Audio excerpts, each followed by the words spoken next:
En hier is ek alweer terug by die huis en alles is verby. Die grootste verrassing van die hele ding vir my was dat ek die prys gewen het vir Best International Hack. Dis 'n moerse eer. Daar was omtrent 500 mense ongeveer, tussen 400 en 500, ek weet nie presies hoeveel nie, so iets. En daar was 73 inskrywinge aan die einde van die dag. En ek dink hier rond omtrent 10 of so pryse, of bietjie meer, ek weet nie presies hoeveel nie. So, die feit dat ek eintlik een van hulle gewen het met sulke kompetisie, en sulke amazing mense wat van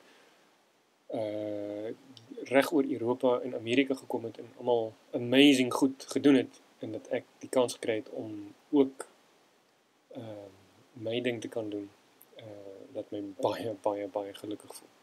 So, amptelik dankie aan Yahoo en die BBC en al die amazing mense wat die libraries gemaak het wat ek gebruik het, en vir al die cool mense wat die naweek daar was. Dit was regtig net great. Ek kan nie genoeg verduidelik hoe opgewonde, gestimuleer en moeg ek was nie. Dit is nou dinsdagmiddag, is naby 5 uur, en ek begin nou eers weer 'n bietjie regkom na alles.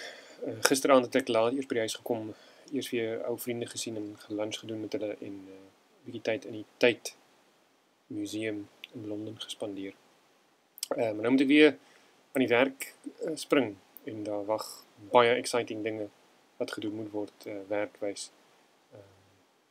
So ja, ek is baie opgewonde, baie happy.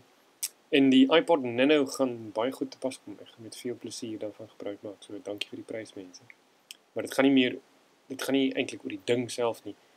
Dis die erkenning wat amazing is. Ek kon net so vir jou 'n aardappel gegee het en dit sou net so cool gewees het.